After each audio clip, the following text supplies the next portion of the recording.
हाम्रो बीचमा आइपुग्नु भएको छ।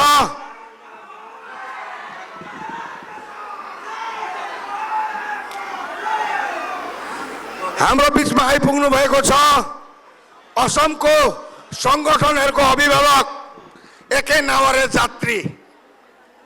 उहाँ र म अहिले एउटै नाउको जात्री हामी।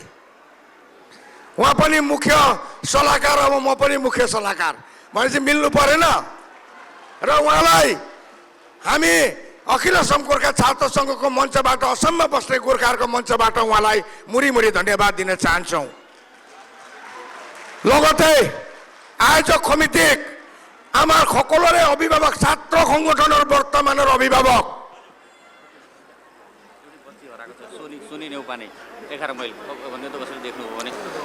एउटा बच्ची हराकी छ अरे सोनी नेउपाने भन्ने 11 माइलकी। त्यो नानीले कतै देख्नुभयो भने चेपचाप पारेर राख्नु होला है। सोनी नेउपाने 5 वर्षकी नानी र यसै बीचमा उहाँलाई सम्बर्धना हुन्छ र उहाँलाई सम्बर्धना गर्न हुन म आह्वान गर्दछु।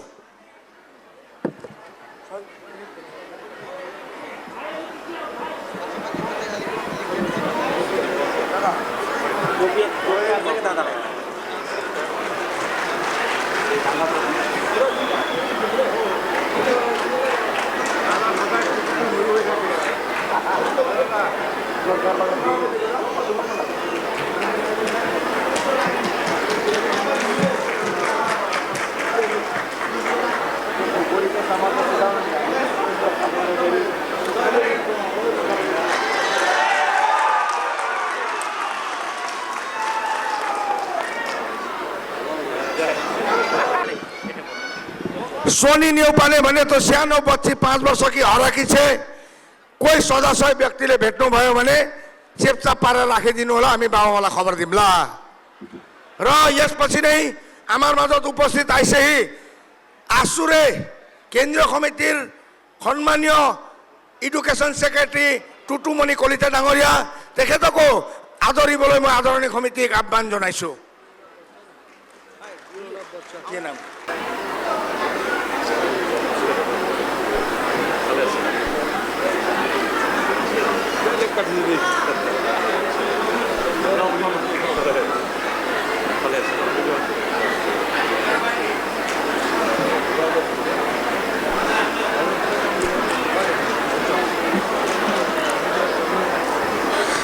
आसु हो असमको जातीय संगठन।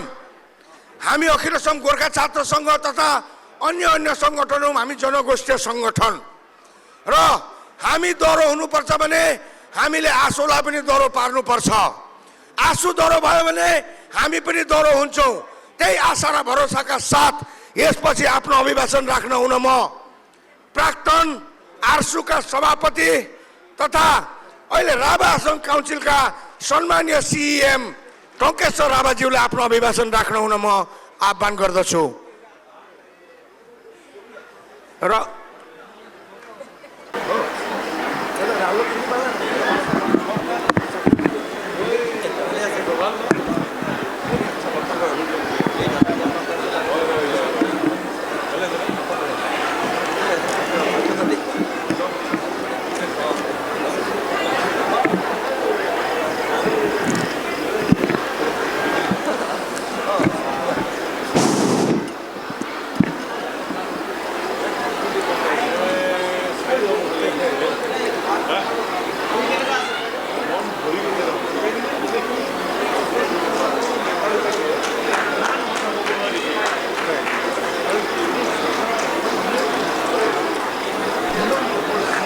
प्राय 3 महिनाबाट खाने र सुत्ने लाउनेको केही ठेगाना छैन हाम्रो। र त्यसकारणले गर्दा गला पनि एउटा समयसम्म काम दिन्छ अनि यसको माने टाइम पुगेपछि त यो पनि सेटअप हुँदो रहेछ, हुन थाल्यो। र त्यसकारणले गर्दा यसपछि नै म राभा सीएमलाई म आफ्नो अभिभाषण राख्न हुन म आह्वान गर्दछु। सभापतिको आसन ग्रहण गर्न हुन म आह्वान गर्दछु।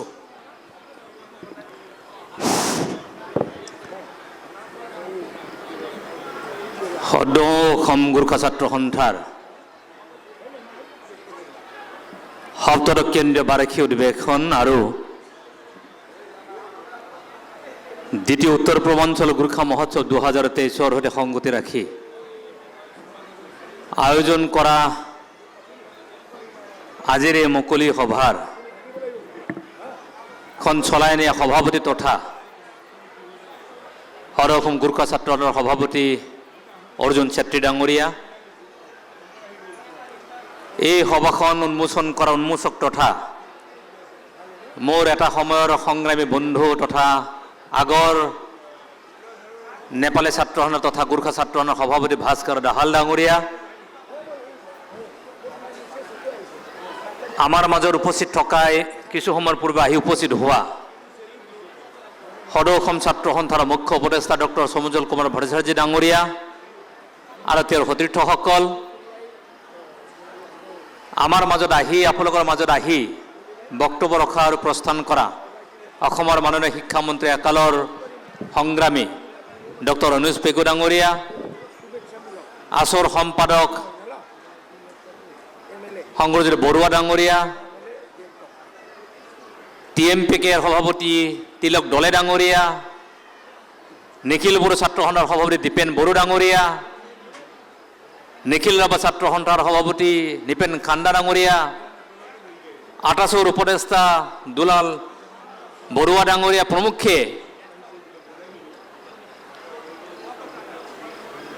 ইয়াৰ উপস্থিত থাকিব পৰা বিধায়ক গোৱালা ডাঙৰীয়া প্ৰমুখ্যে, ভাস্কৰ শৰ্মা ডাঙৰীয়া প্ৰমুখ্যে, গোৰ্খা ডেভেলপমেণ্ট কাউন্সিলৰ চেয়াৰমেন প্ৰাক্তন আকছৰ সভাপতি তামাং ডাঙৰীয়া, সদৌ অসম গোৰ্খা ছাত্ৰ সন্থাৰ সাধাৰণ সম্পাদক প্ৰমুখ্যে, অন্যান্য নেতৃবৃন্দ, কৰ্মকৰ্তাসকল, অভ্যৰ্থনা সমিতিৰ সভাপতি সম্পাদক প্ৰমুখ্যে, কাৰ্যকৰী সভাপতি প্ৰমুখ্যে, বিষয় বা কৰ্মকৰ্তাসকল আৰু এই আগন্তুক যি বৰ্ষৰ কাৰণে নৱনিৰ্বাচিত সদৌ অসম গোৰ্খা ছাত্ৰ সন্থাৰ সভাপতি সাধাৰণ সম্পাদক প্ৰমুখ্যে, নতুন নেতৃবৃন্দ আৰু অসম তথা উত্তৰ পূৰ্বাঞ্চলৰ বিভিন্ন প্ৰান্তৰ পৰা আহি উপস্থিত হ'ব পৰা শ্ৰদ্ধা ৰাইজ, আই মাতৃসকল, ছাত্ৰ বন্ধুসকল, ছাত্ৰী বান্ধৱীসকল তথা গোৰ্খা ছাত্ৰ সন্থাৰ প্ৰাক্তন কৰ্মকৰ্তাসকল, উপদেষ্টাসকল আৰু গোৰ্খা জাতিক ভাল পোৱা আজি ইয়াৰ উপস্থিত থকা বহু সময়ৰ পৰা ইয়াৰ উপস্থিত থকা শ্ৰদ্ধা ৰাইজ, সাংবাদিক বন্ধু প্ৰমুখ্যে, সাংস্কৃতিক দলৰ কৃষ্টি দলৰ সদস্যসকল আৰু ইয়াৰ আজি বিভিন্ন কায়িকভাৱে, মানসিকভাৱে, আৰ্থিকভাৱে সহায় কৰা বিভিন্ন ব্যক্তিসকল, জ্যেষ্ঠ ব্যক্তিসকল তথা ইয়াৰ উপস্থিত হ'ব পৰা শ্ৰদ্ধা আৰু সুধীবৃন্দ ৰাইজ, মই অলপ আগৰ সমুজ্জ্বল দাক মই সুধিছোঁ যে আগতে সদৌ অসম ছাত্ৰ সন্থাৰ যিহেতু 100 বছৰ অতিক্ৰম কৰিছে যে এই খানাপাৰা ফিল্ডত সদৌ অসম ছাত্ৰ সন্থাৰ অধিৱেশন হৈছেনে নাই। মই সমুজ্জ্বল দাক সুধিলোঁ, সমুজ্জ্বল দাই ক'লে যে আমি ইয়াত অধিৱেশনখন পাতা নাই আৰু যিয়ে অধিৱেশন পাতে সি সাংঘাতিক সাহস কৰিব লাগে বুলি কৈছে। গতিকে সদৌ অসম ছাত্ৰ সন্থাই পাতিব নোৱাৰা ঠাইত গোৰ্খা ছাত্ৰ সন্থাই অধিৱেশন পাতি দেখুওৱাৰ কাৰণে মই বহুত বহুত ধন্যবাদ আৰু কৃতজ্ঞতা মই জ্ঞাপন কৰিছোঁ। যিহেতু সমুজ্জ্বল দা আছে, মই এটা কথা কৈ লওঁ, অলপ কাজিয়া লগা কথা এটা কৈ ল'লে ভাল হ'ব, কাৰণ মই অহাকালিৰহে আলহী আছিলোঁ, কিন্তু মই আজি আহি গ'লোঁ। গতিকে তাৰ কাৰণে কোনোবাই বেয়া পাব পাৰে, মোৰ আপত্তি নাই, ভাল পালে মোৰ আপত্তি নাই, মই দুটামান কথা খোলাকৈ কৈ থৈ যাম। তাৰ কাৰণ আছে ইয়াত। কিয় এই কথাখিনি কৈছোঁ যে 2002 চনৰ মে' মাহ ভাৰতবৰ্ষৰ কনষ্টিটিউশ্যন ক্লাবত মই আকছৰ কথা আহিম অলপ। 2002 চনৰ মে' মাহ ভাৰতবৰ্ষৰ দিল্লীস্থিত কনষ্টিটিউশ্যন ক্লাবত অসম চুক্তি ৰূপায়ণ আৰু ইৰোচন বানপানী আৰু ইয়াৰ সংক্ৰান্তত তাত হৈছিল আৰু কিবা, আৰু সেই অনুষ্ঠানটো পৰিচালনা কৰিছিল আমাৰ সমুজ্জ্বল দাই। আৰু তেতিয়া আকছৰ সভাপতি আছিল কোন? দাহাল ডাঙৰীয়া আছিল। চাব, সংঘাত আৰু সংশয় ক'ত হয়, সমস্যা সমাধান ক'ত হয়, মই তাৰ কথা অলপ ইতিহাস কৰিছোঁ, যিহেতু অল আছাম গোৰ্খা ছাত্ৰ সন্থাৰ এখন অধিৱেশন। আৰু তেতিয়া দাহাল ডাঙৰীয়াই যেতিয়া তাত বক্তব্য ৰাখিছিল, কি বক্তব্য ৰাখিছিল? যে সদৌ অসম ছাত্ৰ সন্থাৰ নেতৃত্বত চলা বিদেশী বিতৰণৰ যি আন্দোলন, সেই আন্দোলনত গোৰ্খাসকলক বিদেশী বুলি পেলাই খেদিব বিচাৰিছিল বুলি বক্তব্য ৰাখিছিল আৰু তেতিয়া একদম মানুহবিলাক উঠি আহিছিল কি কয় বুলি পেলাই গোটেই সাংঘাতিক কাৰবাৰ আৰু আমি তেতিয়া কৈছিলোঁ নহয় ক'বলৈ দিয়ক সেই প্ৰক্ৰিয়াৰ পৰা সমন্বয়ৰ বাৰ্তা আনি আজিৰ তাৰিখত সৰু অসম ছাত্ৰ সন্থাৰ গোৰ্খা ছাত্ৰ সন্থাৰ পৰিৱেশ সৰ্বাংগ সুন্দৰ আৰু সেই যে সম্পৰ্ক বিঘ্নিত হৈছিল সেই সম্পৰ্ক বিঘ্নিত হোৱাত সমন্বয়ৰ যাত্ৰাত নিখিল নৱ ছাত্ৰ সন্থাৰ সহযোগী সৰু অসম ছাত্ৰ সন্থাৰ সহযোগী নিখিল বড়ো ছাত্ৰ সন্থাও ইয়াৰ সহযোগী সেই কথাখিনি মই আপোনালোকক ক'লোঁ দ্বিতীয় কথা মই অৱলম্বন কৰিব বিচাৰিছোঁ যেতিয়া গোৰ্খা ছাত্ৰ সন্থা দুটা হৈছিল দুভাগ এই কথাখিনি মই ক'ম দুভাগ যেতিয়া হৈছিল দুভাগ হোৱাৰ পিছত একত্ৰীকৰণৰ কাৰণে গোৱালপাৰা জিলাত গোৰ্খা ছাত্ৰ সন্থাৰ অধিৱেশন হৈছিল মোৰ কি অৰিহণা সেই কথাখিনি ক'বলৈ যোৱা নাই কিন্তু তাত যিটো পক্ষই পুনৰবাৰ গোৰ্খা ছাত্ৰ সন্থাক দ্বিখণ্ডিত কৰিবৰ কাৰণে ষড়যন্ত্ৰ ৰচনা কৰিছিল তাত আমি অভ্যৰ্থনা সমিতিৰ মই তেতিয়া সভাপতি আছিলোঁ আৰু অভ্যৰ্থনা সমিতিত থকা গোৰ্খাৰ বাহিৰে সকলো জাতি জনগোষ্ঠীৰ মানুহে একত্ৰিত হৈ সেই শক্তিটো কৈছিলোঁ যদি ইয়াৰ গোৱালপাৰা জিলাত যদি একত্ৰিত নহয় যদি কোনোবাই দ্বিখণ্ডিতকৰণ কৰি যাব বিচাৰে গোৱালপাৰা জিলাৰ পৰা আমি ওলাই যাবলৈ দিয়া নহ'ব ইয়াত একত্ৰিত হৈ যাব লাগিব গোৰ্খা ছাত্ৰ সন্থা এটা হৈ যাব লাগিব বুলি কোৱা হৈছিল আৰু তাত এটা হৈ আহিছিল কোৱা হৈছিল আৰু সেই কথা মই মৰ্মে উপলব্ধি কৰোঁ আৰু আজি গোৰ্খা ছাত্ৰ সন্থা আজি খানাপাৰা পশু চিকিৎসা মহাবিদ্যালয়ৰ প্ৰাংগণত খেলপথাৰত হাজাৰ হাজাৰ মানুহৰ উপস্থিতিত আজি ৭০ কেন্দ্ৰ বাৰ্ষিক অধিৱেশন অনুষ্ঠিত কৰিছে য'ত নেকি সৰু অসম ছাত্ৰ সন্থাই আজিলৈকে ইয়াত অধিৱেশন পাতিব পৰা নাই মই সেই কথাখিনিকে ক'ব লাগিব সমুজ্জ্বল দাই বেয়া নাপায় নিশ্চয় ক'ব লাগিব মোৰ অগ্ৰজ ভাতৃ এতিয়া মূল কথালৈ আহিলোঁ সৰু অসম গোৰ্খা ছাত্ৰ সন্থাৰ বিভিন্নজন বক্তা কৈছে মই সময় আনিম কি মূল দাবী কি সৰু অসম গোৰ্খা ছাত্ৰ সন্থাৰ মূল দাবী কেইটামান আছে ইয়াত কি আছে যে গোৰ্খা ছাত্ৰ সন্থাই গোৰ্খা অট'নমাছ কাউন্সিল বিচাৰিছে গোৰ্খা ছাত্ৰ সন্থা গোৰ্খা মানুহসকলে কি বিচাৰিছে যে এনআৰচি আপডেটৰ সময়ত যি ধৰণে বায়'মেট্ৰিক্স কৰাৰ পিছত যিসকল মানুহৰ ডাউটফুল হোটেল হৈছিল সেই ডি আখৰটো ডিলিট হৈ যাব লাগে আঁতৰ হৈ যাব লাগে সেই কথা গোৰ্খা ছাত্ৰ সন্থাই বিচাৰিছে নে নাই বিচাৰিছে আৰু কি বিচাৰিছে সদ্য সমাপ্ত অসম চৰকাৰৰ দ্বাৰা মিছন বসুন্ধৰা 2 গোটেই অসমত খিলঞ্জীয়া মানুহসকলৰ কাৰণে মাটি পট্টা আবণ্টনৰ প্ৰক্ৰিয়া হ'ল গোটেই অসমত কোনোজন গোৰ্খা মানুহে নাপালে তাৰ সমাধান গোৰ্খা ছাত্ৰ সন্থাই বিচাৰিছে নহয় বিচাৰিছে আৰু এই বায়'মেট্ৰিক্স প্ৰক্ৰিয়াৰ সংগ্ৰহ নথকাৰ কাৰণে আধাৰ কাৰ্ড বনাব নোৱাৰাৰ কাৰণে আজিৰ তাৰিখত কি হৈছে গোৰ্খা মানুহসকলৰ বহু ক্ষেত্ৰত সমস্যা সমাধান হোৱা নাই বহুত সমস্যাৰ সন্মুখীন হ'ব লগা হৈছে তাৰ সমাধান সৰু অসম গোৰ্খা ছাত্ৰ সন্থাই বিচাৰিছে এই গোৰ্খা ছাত্ৰ সন্থাই বিচাৰিছে কাৰণ ইয়াৰ সমাধান কৰিবৰ কাৰণে কি কৰিব লাগে আৰু ইয়াৰ সমাধান কৰিবৰ কাৰণে যেহেতু গোৰ্খা ছাত্ৰ সন্থাই খানাপাৰাত এই সভাখন অনুষ্ঠিত কৰিছে ইয়াৰ পৰা দিছপুৰ কিমান কিলোমিটাৰ 6.5 কিলোমিটাৰ কিমান কিলোমিটাৰ 6.5 কিলোমিটাৰ আৰু ইয়াত যে আপোনালোকে একত্ৰিত হৈছে ইয়াৰ আৱাজ সেই দিছপুৰত শুনিব পাব লাগিব শুনাই দিব পাৰিব লাগিব আপোনালোকে তেতিয়া সম্ভৱ আপোনালোকে পাৰিবনে নাই শুনাই দিব পাৰিব লাগিব আৰু যদি শুনাই দিব পাৰে অকল দিছপুৰে নহয় এই যে আপোনালোকে গোৰ্খা অট'নমাছ কাউন্সিল এই যে ডি ভোটাৰৰ সমস্যা এই যে বসুন্ধৰা মাটিৰ ওপৰ প্ৰক্ৰিয়া এই যে আধাৰ কাৰ্ড বায়'মেট্ৰিক্সৰ ফলত আধাৰ কাৰ্ড যদি বস্তু বনাব নোৱাৰে যে প্ৰক্ৰিয়া ইয়াৰ সমস্যা সমাধান যে বিচাৰিছে অসমত থকা 30 লক্ষ গোৰ্খা মানুহে এনেধৰণে আৱাজ দিব লাগিব সেই আৱাজ গৈ দিল্লীৰ মচনত পঞ্চি যাব লাগিব তাত পচিব লাগিব তাৰলৈকে প্ৰেৰণ কৰিব লাগিব তাৰলৈকে যদি আপোনালোকে প্ৰেৰণ কৰিব নোৱাৰে গোৰ্খা অট'নমাছ কাউন্সিল নাপায় কিয় নাপায় কাৰণ আছে কি কাৰণ আছে চা মই কিন্তু চৰকাৰী মানুহে মই কিন্তু কাউন্সিলৰশ্বিপে মই সেইকাৰণে ছাত্ৰ সংগঠনবিলাকৰ সভা সমিতিবিলাকত আহোঁ মই যাওঁ আৰু ছাত্ৰ সংগঠনৰ মিটিংবিলাকত মই ছাত্ৰ সংগঠনৰ নেতৃবৃন্দক মই সদায় আহ্বান জনাম আজিও মই আহ্বান জনাম যদি এটা দিন নহয় দুটা দিন নহয় দুবছৰ নহয় কিন্তু কোনোটা বা কাৰ্যকালত যদি অন্তত 365 দিনৰ যদি 50টা দিন 30 লক্ষাধিক মানুহ নালাগে ৰাজপথলৈ আহিব, তাৰে একেদিনে যদি 10 লক্ষাধিক মানুহ যদি অসমৰ ইমূৰৰ পৰা সিমূৰলৈ ৰাজপথলৈ আহি দাবী উত্থাপন কৰা সমস্যা সমাধানৰ কাৰণে কোন হিলি যাব? দিল্লী আৰু দিছপুৰ হিলি যাব। দিল্লী আৰু দিছপুৰ হিলি যাব।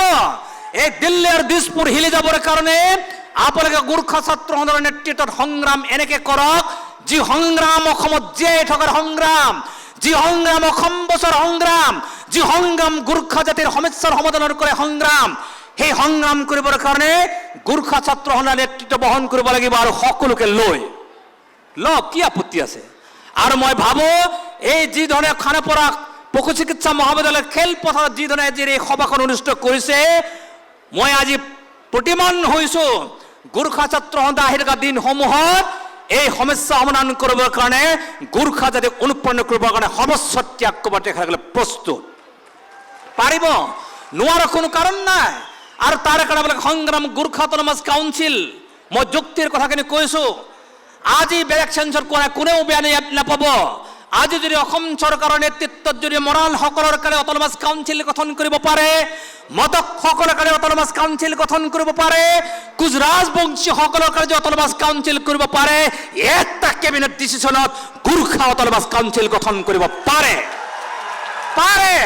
নোৱাৰাৰ কোনো কাৰণ নাই, কেৱল সদিচ্ছাৰ অভাৱ। সদিচ্ছা লাগিব, সদিচ্ছা। পাৰে, কিয় নোৱাৰে? গোৰ্খাসকলৰ নন ট্ৰাইবেল, মৰাণসকলৰ নন ট্ৰাইবেল, মটকসকলৰ নন ট্ৰাইবেল, কোচ ৰাজবংশীসকলৰ নন ট্ৰাইবেল। সেই তিনিটা নন ট্ৰাইবেলক যদি ট্ৰাইব অটোনমাছ কাউন্সিল দিব পাৰে, গোৰ্খা অটোনমাছ কাউন্সিল কেলেই দিব নোৱাৰে মই বুজি নাপাওঁ। দিব পাৰে। তাৰ কাৰণে আপোনালোকে দিব লাগে আৱাজ, তাৰ কাৰণে আপোনালোকৰ চিন্তা, আপোনালোকৰ বক্তব্য, আপোনালোকৰ কথা দিছপুৰে শুনিব লাগিব, দিল্লীয়ে শুনিব লাগিব, শুনাই দিব পাৰিব লাগিব। কাৰণ আপোনালোকৰ 30 লক্ষাধিক গোৰ্খা মানুহ অসমত আছে। ছিকিম, দাৰ্জিলিং, বাকীবিলাক মই নকলোৱে। আজি বহুত মানুহে কয় গোৰ্খা বুলি কেতিয়াৰ পৰা প্ৰতিমানিত হৈছে? কেতিয়া গোৰ্খা নামটো কেতিয়া আহিছে ভাৰতবৰ্ষত? 8th century পৰা। 8th century সন্তক গোৰক্ষনাথে কৈছিল এই গোৰ্খা নাম দিছিলে 8th century। 8th century Gorkha নামেৰে নামকৰণ পোৱা জাতি আজি ডাউটফুল ভোটাৰ। কিয়? হোৱাই? কিয় আজি গোৰ্খা মানুহে ক'ব লাগে হয় মই ভাৰতীয় বুলি পৰিচয় দিবৰ কাৰণে কাগজ বিচাৰি থাকিব লগা হৈছে, কাগজ দিব লগা হৈছে। কিয় দিব লাগে কাগজ? আমি ভাৰতীয়, আমি অসমীয়া, আমি অসমত বসবাস কৰিছো, আমি ভাৰতবৰ্ষত বসবাস কৰিছো। আমি কাগজ দিবলৈ নাই, আমাক ভাৰতীয় নাগৰিক হিচাপে আমাক প্ৰমাণ কৰক, দিয়ক। আমি কিয় প্ৰমাণ কৰিম? প্ৰমাণ কৰাৰ দায়িত্ব গোৰ্খাসকলৰ নহয়। প্ৰমাণ কৰাৰ দায়িত্ব চৰকাৰী এজেঞ্চিসমূহে প্ৰমাণ কৰক যে গোৰ্খাসকলৰ কাগজ নালাগে, দিয়ক। কি অসুবিধা আছে?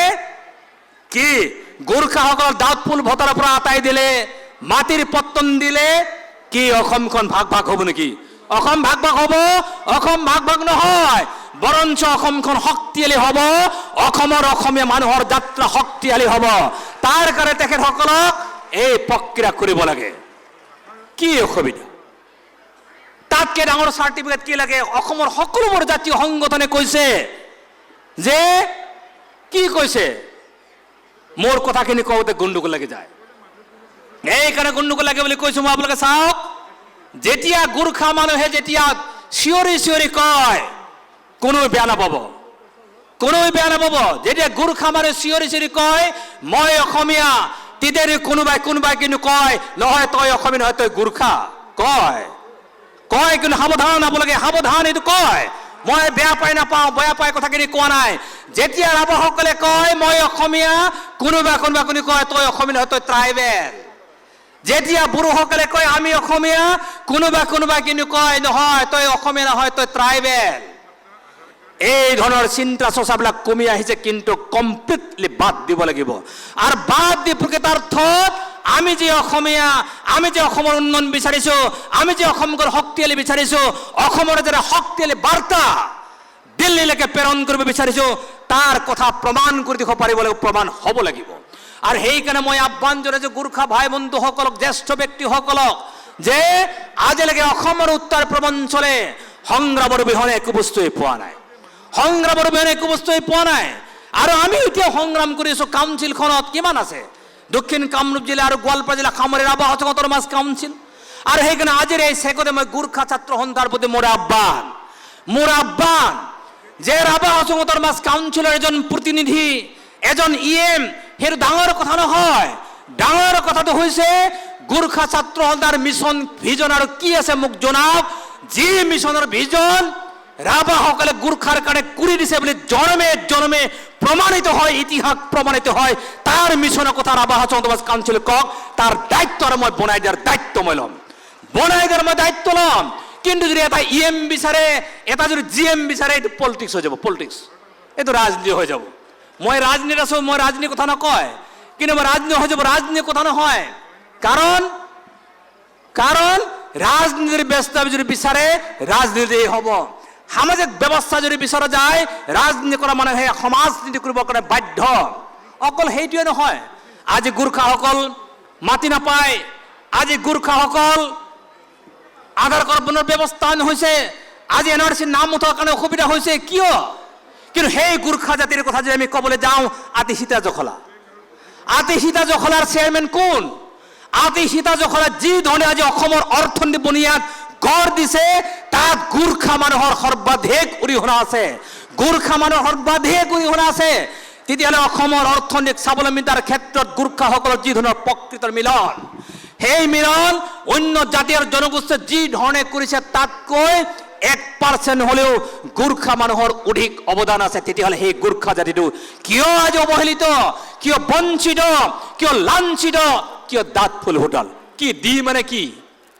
দি মানে কি? দি মানে বোলে দাঁত ফুল হোটাল। আমি বুজি নাপায়, আমি বুজি নাপায়। সেই দিটো আঁতৰাই দিলেই হ'ল, দিটো ডিলিট কৰি দিলেই হ'ল, দিটো ডিলিট কৰি দিয়ক, দিটো ডিলিট কৰি দিয়ক। নাই, দিটো এই এলফাবেটত যাব, এলফাবেটত ABCD, তাত গেল, শেষ হৈ যাব।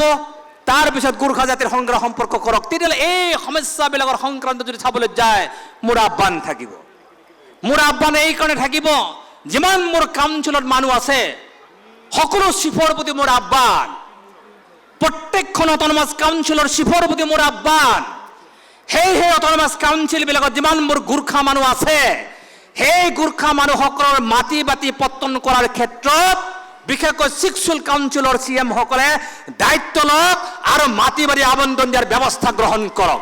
কোনো প্ৰব্লেম নহয়, কোনো প্ৰব্লেম নহয়। বিদেশী নহয়। কোন বিদেশী? কোন বিদেশী? বিদেশীটো আজিলৈকে খেদিব পৰাই নাই। আমি পাৰিব?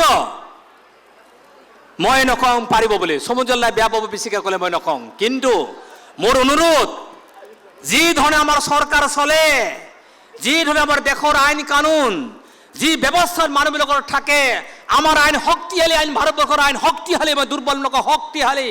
কিন্তু যিসকল মানুহে যিবিলাক বিষয়া কৰ্মচাৰীয়ে আইনবিলাক চলায়, তেওঁলোকৰ ব্ৰেইনবিলাক অলপ ঢিলা, তেওঁলোকৰ ব্ৰেইনবিলাক অলপ ঢিলা, লুজ আছে, লুজ। আৰু লুজ হোৱাৰ কাৰণে কোনোবা বৰষুণত পানী পৰা দৰে চিটিকি পানীবিলাক গুচি যায়, আৰু সেইকাৰণে গণ্ডগোল হয়, গণ্ডগোল। আৰু সেইকাৰণে বিদেশীবিলাক নাযায়, বিদেশী নাযায়।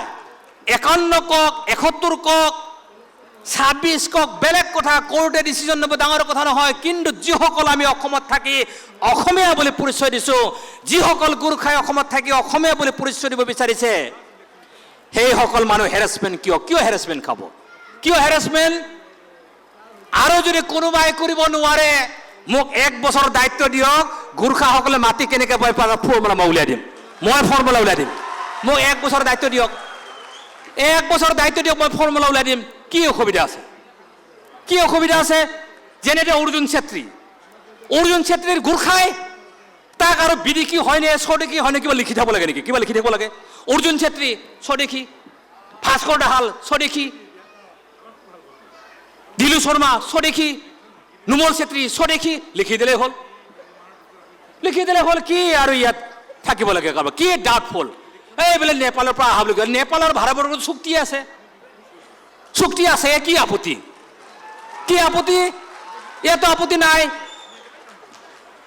আৰু যদি কোনোবা নেপালী আহে, নেপালৰ পৰা আহিছে আৰু চুক্তি আছে, থৰি না বাংলাদেশৰ পৰা আহিছে।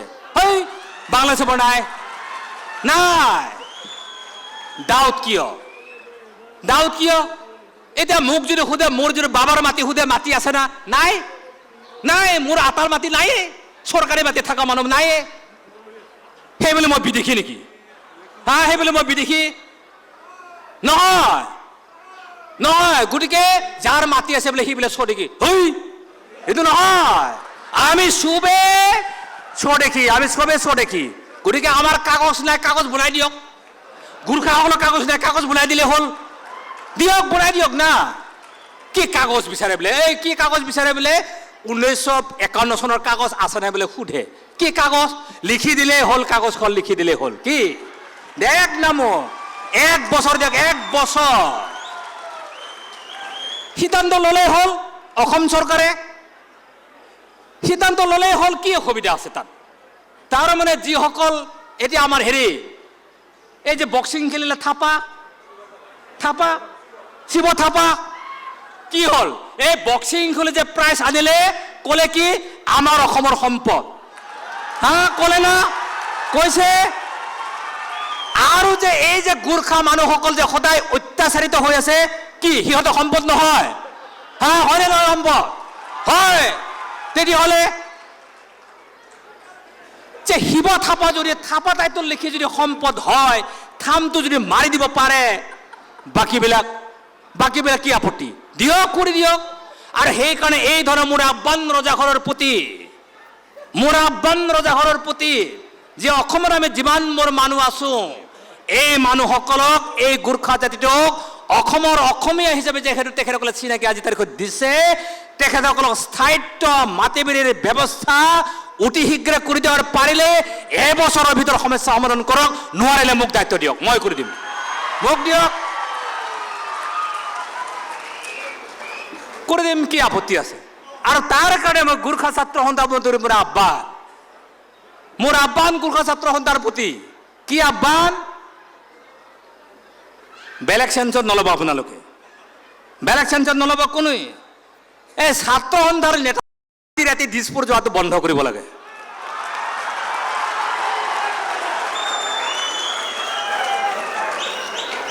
ছাত্ৰ সন্থাৰ নেতাবিলাকে ৰাতি নকয়, দিনত আৰু গ'লে কেৱল এই নমস্কাৰ কৰি নহয়, পুৰা যাব লাগে, এইটো পুৰা এইটো যাব লাগে। আৰু যদি কেৱল নমস্কাৰ কৰি যায়, খতম, খতম। মোৰ এতিয়া নতুন কমিটিৰ ভাইচ প্ৰেচিডেণ্ট ৰোহিত ৰামচাল মোৰ সমষ্টিত পৰে, assistant general secretary Ram Kumar শ্ৰেষ্ঠ মোৰ সমষ্টিৰে পৰে, ৰাবা হাছঙৰ। মই মোৰ ঘৰত আহিলে কওঁৱে, তেওঁলোকে আহি কয় নমস্কাৰ ছাৰ, এই নকবি বুলি কওঁ মই, এই নকবি। মই কওঁ সিহঁতক, আহি কয় নমস্কাৰ ছাৰ। কি ছাৰ? এই ছাৰ ছাৰ নকবি, এই নমস্কাৰ সময় নিদিবি, চিধা ক'লে হ'ল কথা, ডাইৰেক্ট। মই ডাইৰেক্ট মানুহজন, কি এইবিলাক ছাৰ তাৰ নাই, মই কয় তেওঁলোকক। কাৰণ এই যে নমস্কাৰ চমস্কাৰ যেতিয়া দি থাকিব, শেষ, একদম শেষ, শেষ হৈ যাব। আৰু সেইকাৰণে মোৰ আহ্বান যে কণ্টিনিউৱাছ প্ৰচেছ যদি আমাৰ সংগ্ৰাম মানে মই ৰাজপথ ধ্বংস কৰাৰ কথাখিনি কোৱা নাই, সংগ্ৰাম মানে কাৰোবাক মাৰপিট কৰাৰ কথাখিনি কোৱা নাই, সংগ্ৰাম মানে অসমৰ সম্পদ ধ্বংস কৰাৰ কথাখিনি মই কোৱা নাই। সংগ্ৰাম অৰ্থৰ মই এইখিনিৰ মিনিং কৰিছোঁ, গোৰ্খা যাতে একত্ৰিত হৈ সমস্যা সমাধান নোহোৱালৈকে একেলগে থাকি আৱাজ উত্থাপন কৰি দিল্লী আৰু দিছপুৰ বাধ্য কৰাৰ যিটো কৌশল, সেইটো কৈছোঁ মই সংগ্ৰাম। সেই কৌশল যদি অৱলম্বন কৰে, কোনো অসুবিধা নাই। কাৰণ এই সম্পদ আমাৰ, এইখন অসম আমাৰ, এইখন অসম গঢ়াৰ দায়িত্ব যি ধৰণে আমাৰ পূৰ্বজসকল কৰি থৈ গৈছে, আমাৰ আছে, আপোনালোকৰ আছে। ভৱিষ্যত প্ৰজন্মসকলৰ অসমখন সুন্দৰকৈ, সৰ্বাংগ সুন্দৰকৈ গঠন কৰাৰ গঢ় দিয়াৰ সকলৰ দায়িত্ব আৰু কৰ্তব্য আছে।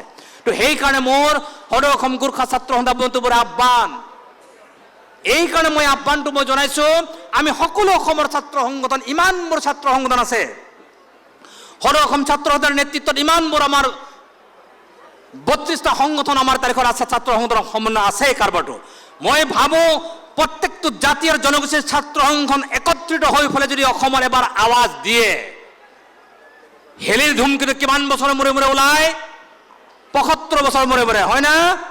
এই যদি আটাইবোৰ ছাত্ৰ সংগঠন যদি একেলগে আৱাজ উত্থাপন কৰে, হেলিৰ ধমকিটো নহয় সোনকালে ওলাব, নহয় নোলোৱা হৈ যাব। বন্ধ কৰি দিবৰ ক্ষমতা ছাত্ৰ সংগঠনবিলাকৰ আছে। আৰু সেইকাৰণে মই আজিও ভাবোঁ, মই যদি এজন চৰকাৰী পদবীত আছোঁ, মই নাভাবোঁ চৰকাৰী পদবীটো নতুন বস্তু, টেম্পৰাৰী বস্তু, আজি আছে কালি নাই। কিন্তু মই জাতিটোৰ কাৰণে যি সেৱা কৰিম, মই গোৰ্খা মানুহৰ কাৰণে যি সেৱা কৰিম, মই অসমৰ কাৰণে যি সেৱা কৰিম, সেইটোৱে আচল আৰু পবিত্ৰ আৰু এইটো চিৰস্থায়ী ব্যৱস্থা। এইটো চিৰস্থায়ী ব্যৱস্থা। আৰু সেইকাৰণে বহু মিটিঙত মই কওঁ, মই দীৰ্ঘদিন সংগ্ৰাম কৰিছোঁ আৰু দীৰ্ঘদিন সংগ্ৰামৰ কাৰ্যসূচীত 3টা ছাত্ৰ সংগঠনে without any condition Rabha Hasong autonomous কাউন্সিলত 6 আপত্তি নাই বুলি কৈছিল।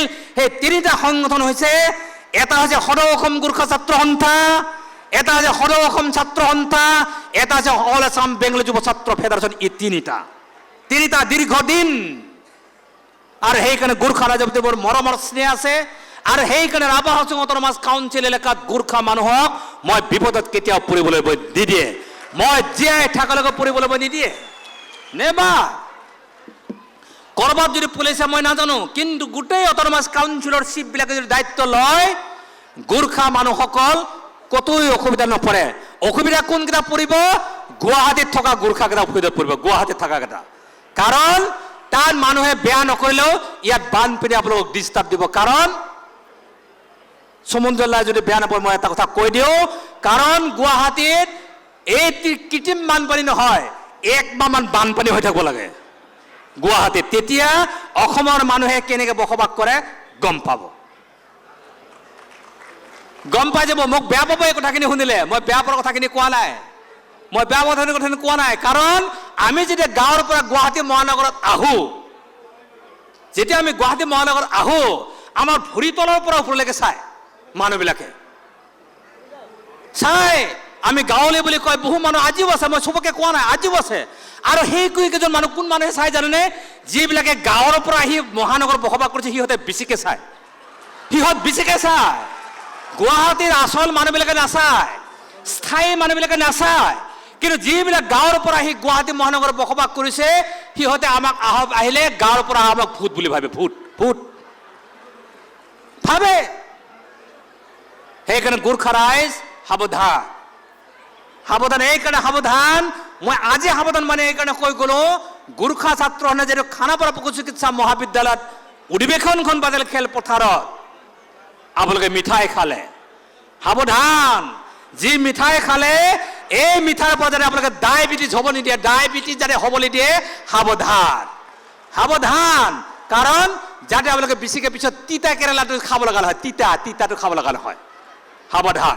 কাৰণ সেইকাৰণে মই ভাবোঁ, বিদায়ী সভাপতি, নতুনকৈ নৱনিৰ্বাচিত ইউনিভাৰ্চিটিৰ সভাপতি, সম্পাদক সভাপতি, মোৰ আহ্বান যে আজিৰে পৰা যিহেতু পশু চিকিৎসা মহাবিদ্যালয়ত আপোনালোকে অধিৱেশনখন পাতিলে, এটা হাতত তিতা, এটা হাতত মিঠা, আৰু মুখখনত গালি, আৰু ব্ৰেইনটো যাতে ৰাতি ডিছপ্ৰত নাযায়। বি কেয়াৰফুল, ৰাতি যাতে ব্ৰেইনটো ডিছপ্ৰত নাযায়। ৰাতি শৰীৰটো যাব দিব, ব্ৰেইনটো বাহিৰত ৰাখিব, কাৰণ আছে। যদি ব্ৰেইনটো যদি বাহিৰত ৰাখে, গোৰ্খা মানুহৰ অসুবিধা কোনো কালে নহয়। কাৰণ আমাৰ ৰাভা মানুহ কিমান ৰাভা মানুহ অসমত? 5 লাখ, মাত্ৰ 5 লাখ।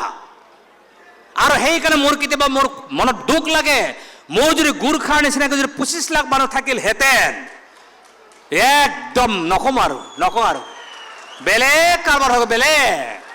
গতিকে আহক আপোনালোকে এখন কাৰবাৰৰ ক্ষেত্ৰত আপোনালোকে সকলোৱে কৈ গৈছে আগত বেলেগ ধৰণে, ৰণুজ দাই কৈ থৈ গ'ল, আমাৰ সদৌ অসম ছাত্ৰ সম্পাদক ডাঙৰীয়াই কৈ গ'ল, সকলোৱে কৈ গৈছে, দীপেন বড়ো ডাঙৰীয়াই কৈ গৈছে, বেলেগৰ ক্ষেত্ৰত আপোনালোকৰ ক্ষেত্ৰত সম্পূৰ্ণ ধুনীয়া কথাখিনি কৈছে। গতিকে আমি বীৰ জাতিয়ে, কিন্তু আপোনালোকে জানিব, এই বীৰ জাতিটোৰে আজিৰ এই যি অৱস্থা হৈছে, তাৰ কাৰণে আপোনালোকে কিন্তু সাৱধান।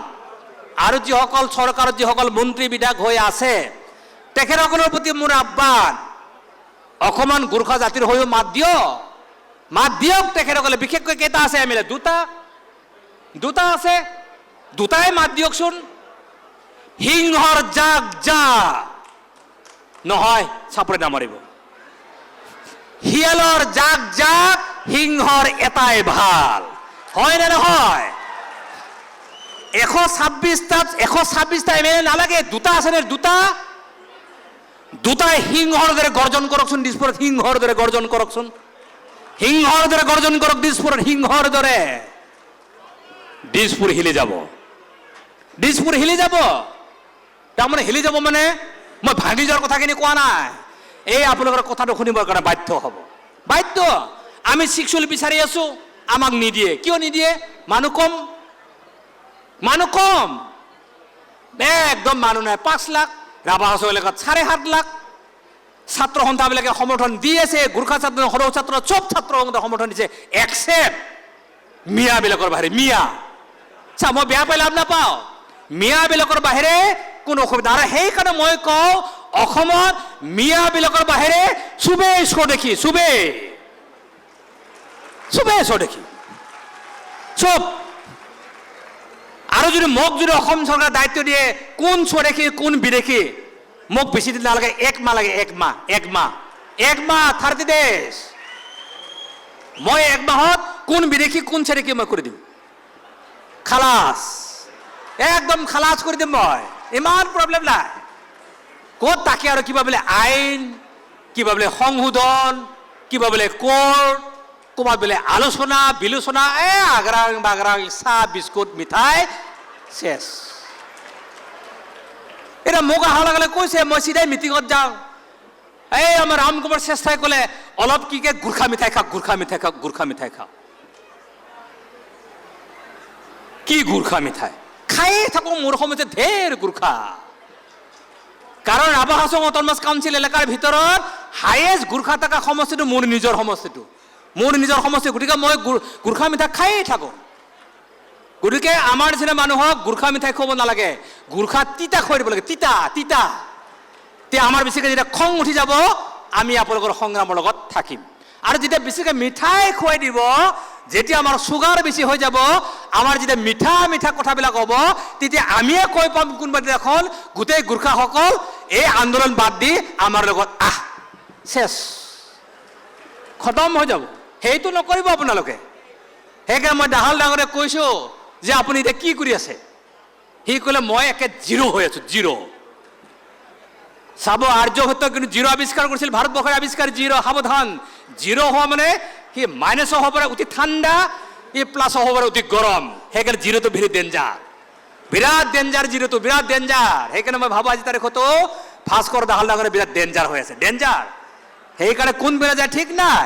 তো সেইকাৰণে মই সুমন জেলাৰ প্ৰতি আহ্বান, মই ভাবোঁ চৰকাৰে কি কৰে নকৰে বেলেগ কথা, মোৰ আহ্বান থাকিব চৰকাৰৰ প্ৰতিও যে যি জাতিটোৱে আজিৰ তাৰিখত নিজকে সভ্যতা সংস্কৃতি অৱদান ৰূপে অসমত, মই অসমীয়া, আমি অসমীয়া বুলি চিনাকি দিছে, সেই জাতিটোৱে তেওঁলোকৰ ডাউটফুল ভিতৰৰ নামত, আধাৰ কাৰ্ড বনোৱাৰ নামত মাটি বিচাৰি যদি হাবাথুৰি খাব লগা নহয়, সেই সমস্যা যদি সময় লৈও অসম চৰকাৰে তাত ক'ব লগা নাই। কিন্তু 2026 নিৰ্বাচনৰ আগে আগে সকলোবোৰ সমস্যা সমাধান কৰক।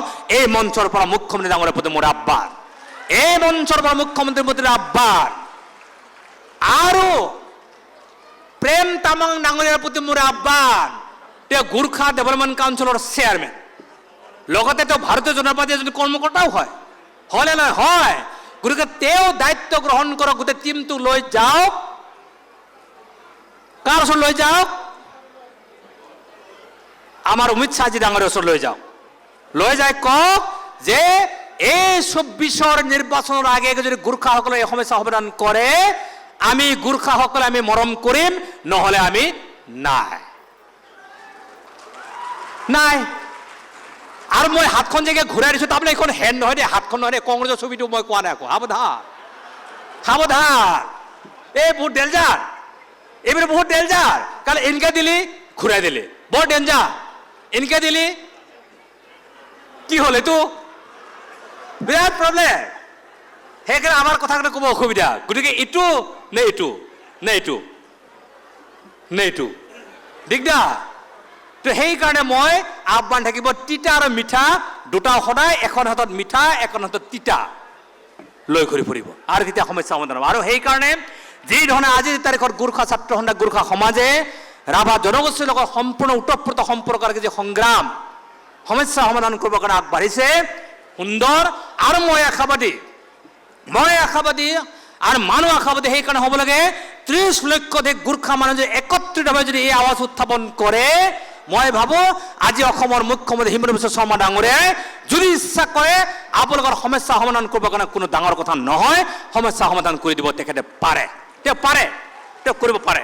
আৰু মই ভাবো তেওঁ কৰিব, তাৰ লগে লগে আমাৰ সমস্যাও তেওঁ সমাধান কৰিব লাগে। নহ'লে আমি গোৱালপাৰাত যদি আমাৰ জনসংখ্যা যদি বঢ়াব আমি নোৱাৰো, আমি বঢ়াব নোৱাৰো, ল'ৰা ছোৱালী এটা দুটা সংখ্যাই নাবাঢ়ে, মিয়াবিলাকৰ ল'ৰা ছোৱালী 10টা 12টা নাই, আমি পাত্তাই নাপাওঁ।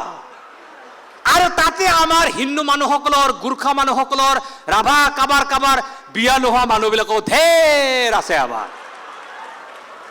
নাই নাবাঢ়ে সংখ্যা আমাৰ। গতিকে মিয়াবিলাকৰ সাংঘাতিক সংখ্যা বাঢ়ে। গতিকে সেইকাৰণে আমাৰ যদি সংখ্যা বঢ়াবলগীয়া হয় তেতিয়াহ'লে আমি বঢ়াব নোৱাৰো। সেইকাৰণে আমাক অট'নমাছ কাউন্সিল দিব লাগিব, শিক্ষা দিব লাগিব, কনষ্টিটিউচন সমিতি দিব লাগিব, টকা পইচা দিব লাগিব, ধন ধান চব দিব লাগিব, আমাক চব। গোৰ্খাক দিব লাগিব, ৰাভাক দিব লাগিব, মিচিং, তিৱা, দেউৰী, সোণাল, দেউৰী, কোচ, কলিতা, গণক, ব্ৰাহ্মণ চবকে আমাক দিব লাগিব, দিছপুৰ ধন ধান চব দিব লাগিব। দিয়ক, ঘৰে ঘৰে চাকৰি, ঘৰে ঘৰে টকা পইচা আমাক দিয়ক, নহ'লে আমি নোৱাৰে, মিয়াবিলাকৰ লগত নোৱাৰে। কাৰণ খেতি ভালকে কৰে আৰু বহুত ডেঞ্জাৰ খেতি কৰাটো। সেইকাৰণে মই কৈছোঁ ইয়াত ভাত খাবি নেকি, মই ধেমালি কৰিছোঁ আমাৰ ৰোহিত ৰামচলক, চব্জিটো ক'ৰ পৰা আনিছা, খাৰপতীয়া নেকি? মই সুধিছোঁ খাৰপতীয়া নহয়, খাৰপতীয়া হ'লে ডেঞ্জাৰ। বিক্ৰী কৰা চব্জিটো এনেকৈ ইনজেকশ্যন দিব, একদিনতে কোবিটো 10 কিলো হৈ যায়, আৰু নিজে খোৱাটো নাই। সাৱধান, সেই খেতি আমি নকৰোঁ। কিন্তু গোৰ্খা ৰাইজ এই ধৰণে পৰিশ্ৰমেৰে কষ্ট কৰে। মই ভাবোঁ আমি গোটেই অসমৰ খিলঞ্জীয়া মানুহসকল, গোৰ্খাকে আদি কৰি ৰাভাক, বড়োক, কোচ, কলিতা, গণক মানুহ সকলোৱে আমি অৰ্থনৈতিক সংগ্ৰাম আমি কৰিব লাগে, এক সাংস্কৃতিক বিপ্লৱ আমি কৰিব লাগে, যি সাংস্কৃতিক বিপ্লৱে জাতি আৰু জনগোষ্ঠীৰ মাজৰ সমন্বয় কৰিব, যি অৰ্থনৈতিক বিপ্লৱে আমাৰ খিলঞ্জীয়া মানুহসকলৰ সংক্ৰান্তত ইকনমিক ক্ষেত্ৰত যেতিয়া উদ্ধাৰ হ'ব, আমি ঊৰ্ধ্বগামীলৈ আমি আগবাঢ়িম, আমি ডেভেলপ হ'ব, তেতিয়াহ'লে আমি নিজকে সদায় ঊৰ্ধত থাকি আমি কাম কাজ কৰিবৰ কাৰণে সক্ষম হ'ম, যিটো সীতা জখলাই আজি কাম কাজ কৰিছে। 100 বছৰ হ'ব, 1 বছৰ 100 বছৰ, 100 বছৰে যি ধৰণে সেৱা আগবঢ়াইছে, মই ভাবোঁ সকলোৱে এটা জোৰদাৰ হাত তালি সীতা জখলাৰ কাৰণে। এই আমাৰ চেয়াৰমেন বহি আছে, গ'ল, জোৰদাৰ হাত তালি দিব লাগে। আৰু সেইকাৰণে মই বক্তব্য সামৰণি মাৰিছোঁ। মই কওঁতে বহুত তিতা মেথা ক'লোঁ, কোনোবাই বেয়া পাব, বেয়া পালে ঘৰত গাই পেলাই মোক মুৰ্দাবাদ দিব, তাত মোৰ আপত্তি নাই। কোনোবাই যদি মোক ভাল পায় মনে মনে ধন্যবাদ দি থ'ব, তাত কোনো অসুবিধা নাই। কিন্তু আপোনালোকে এটা আৱাজ আমি দিম সকলোৱে, যি আৱাজ যাতে একদম ইয়াৰ পৰা 6 কিলোমিটাৰ থকা দূৰত্বত যাতে ঢুকি পায়, 6 কিলোমিটাৰ ঢুকি পায়। কিন্তু সাৱধান ৰাইজ, কাৰণ ইমান দিনে যদি এই সমস্যা যদি পূৰ্বৰ চৰকাৰ সময় যদি কৰি আহিলহেঁতেন, আজিৰ তাৰিখত বহু কামে কৰিবৰ কাৰণে সক্ষম হ'লহেঁতেন। আৰু সেইকাৰণে কেতিয়াবা অকণমান সময়ৰো প্ৰয়োজন হয়, সময়ো দিব লাগিব, কিন্তু সেই সময় কিমান দিন, সেইকাৰণে টাইম ফ্ৰেমিং এটা ব্যৱস্থা গোৰ্খা ছাত্ৰ সন্থাই কৰি ল'ব, তাৰ প্ৰতি মোৰ আহ্বান থাকিম। দুটা মই শ্লোগান দিম, সকলোৱে ধৰি ল'ব, আৰু এই আৱাজ এনেধৰণে আমাক দিয়ক, গুৱাহাটীৰ আকাশ আৰু বতাহ এনেকৈ ৰজনজনা যাতে যায়, যাতে কি হৈ আছে তাত ধৰিব না। শ্লোগান আপোনালোকে ধৰিব না? জয় গোৰ্খা, জয় গোৰ্খা, জয় গোৰ্খা, জয় গোৰ্খা, জয় গোৰ্খা, জয় গোৰ্খা।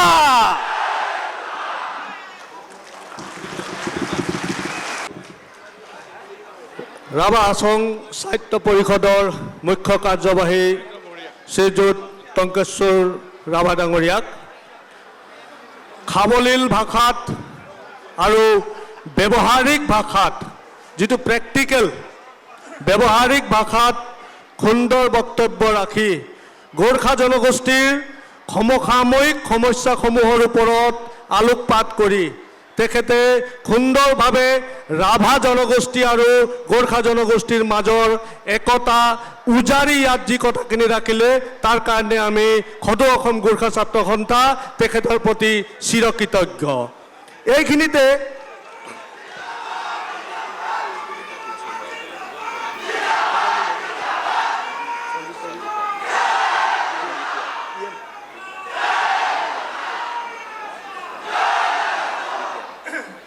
এইখিনিতে বিটিআৰৰ EM সঞ্জীৱ তাঁতী ডাঙৰীয়া আমাৰ মাজত আহি উপস্থিত হৈছেহি। তেখেতক আনুষ্ঠানিকভাৱে গোৰ্খা জনগোষ্ঠীৰ পৰম্পৰাগতভাৱে আদৰণি আৰু সম্বৰ্ধনা জনাবলৈ মই অনুৰোধ জনাইছোঁ।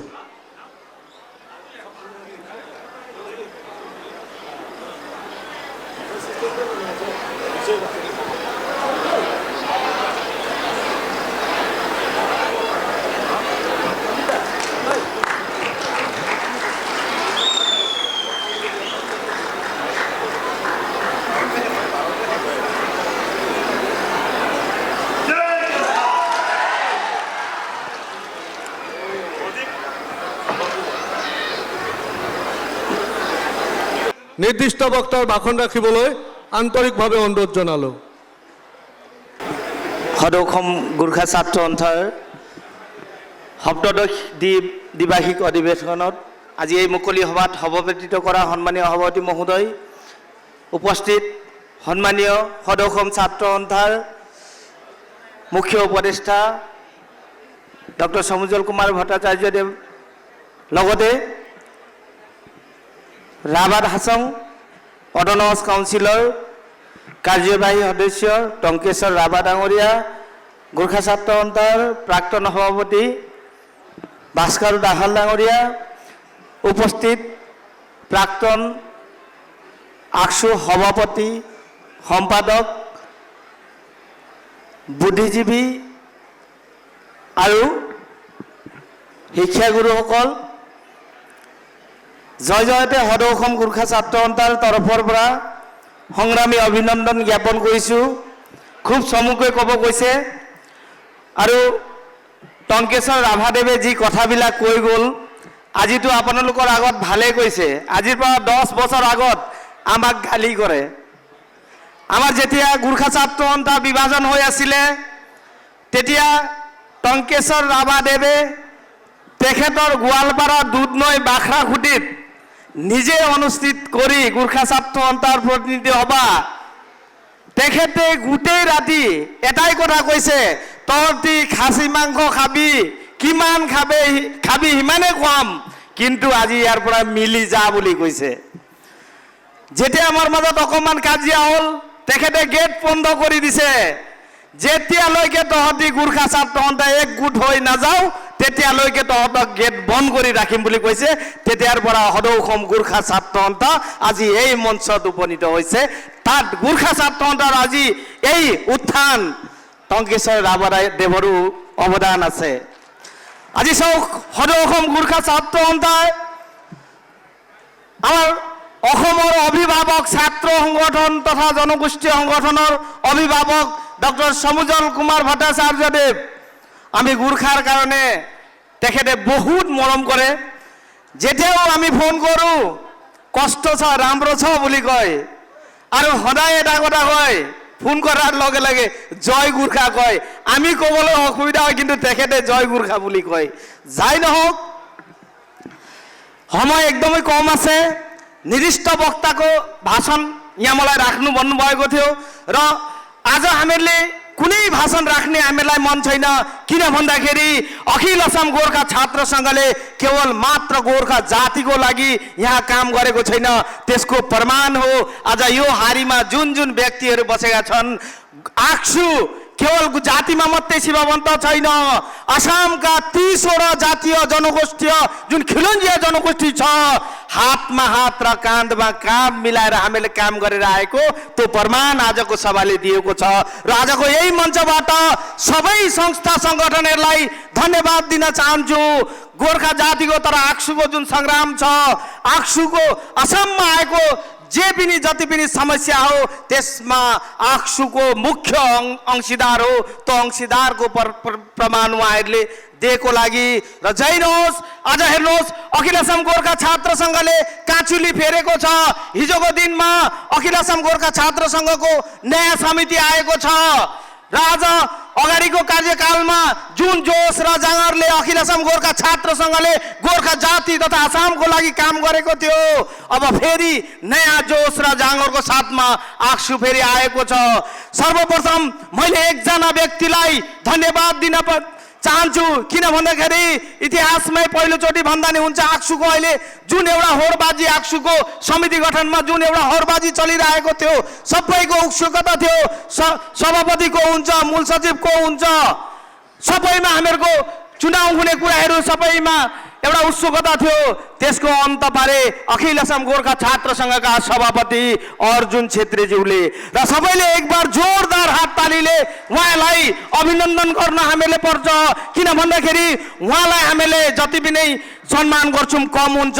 उहाँले एउटा कुरा भन्नुभएको छ, उहाँ किङ हुन जानु भएन, किङ मेकर बन्नु भएको छ र गोर्खा जाति आसामका गोर्खाहरूको लागि आक्सुलाई यस्तो एउटा दर्भिलो कमिटी बनाएर जानु भएको छ। आक्सुमाथि तपाईँहरूले जुन भरोसा गर्नु भएको छ त्यो भरोसामा आक्सु खरा उत्रिने छ। जुन टङ्केश्वर राभाज्यूले भनेर जानु भएको छ त्यो कदापि हुँदैन। तपाईँहरूको अगाडि वचन दियौँ हामीहरूले यो नयाँ समितिले भएर, जुन उहाँले टङ्केश्वर राभाले पनि आक्सुले गोर्खा जातिको लागि जुन काम गर्नुपर्छ भन्नुभएको छ, डेफिनेटली त्यो आगामी हामीले कार्यकालमा गर्नेछौँ। र म अझै एकजना व्यक्तिलाई म यहाँ भुल्न सक्दिनँ, जुन व्यक्तिले गर्दाखेरि हिजो हामीहरूको समिति गठन गर्नलाई धेरै सजिलो भएको छ।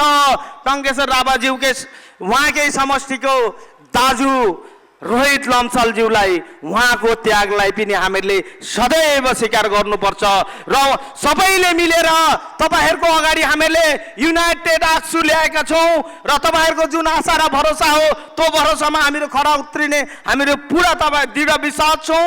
र आज यो खानापाडा मैदानमा हामीहरूले अखिल असम गोर्खा छात्र सङ्घको जुन अधिवेशन गरेका छौँ यो हामीहरूले च्यालेन्ज भनेर लिएका थियौँ, किन भन्दाखेरि गुवाहाटीको मुटुमा दिसपुरको छेउमा सङ्गठनले कुनै सङ्गठनले कुनै अधिवेशन गर्नलाई साहस गरेको थिएन, आक्सुले गरो र आक्सुले गर्दाखेरि जुन आक्सुको आह्वान हो गोर्खा जनताले त्यसलाई स्वीकारे, त्यसको लागि सबै तपाईँहरू सबैलाई आक्सुको तर्फबाट मुरी मुरी धन्यवाद। र आज यो मञ्च जुन दिन र यो परिवेश दिनको लागि आक्सुका प्राक्तन सभापति प्रेम तामाङज्यूलाई पनि यहीँबाट धन्यवाद दिन चाहन्छु। अगाडिको दिनमा के हुन्थ्यो, कुनै अधिवेशन गर्दाखेरि रिसेप्सन कमिटी हामीहरू बनाउँथ्यौँ, रिसेप्सन कमिटी बनाएर रिसेप्सन कमिटीका सेक्रेटरी प्रेसिडेन्टलाई खोज्दै हिँड्नु पर्थ्यो। अहिलेको अधिवेशनमा उल्टा छ, रिसेप्सन कमिटीका सेक्रेटरी र मूल सचिवलाई हामीहरूलाई खोज्दै हिँड्छन्, हामीहरू पो हराइदिउँ जस्तो लागेछ।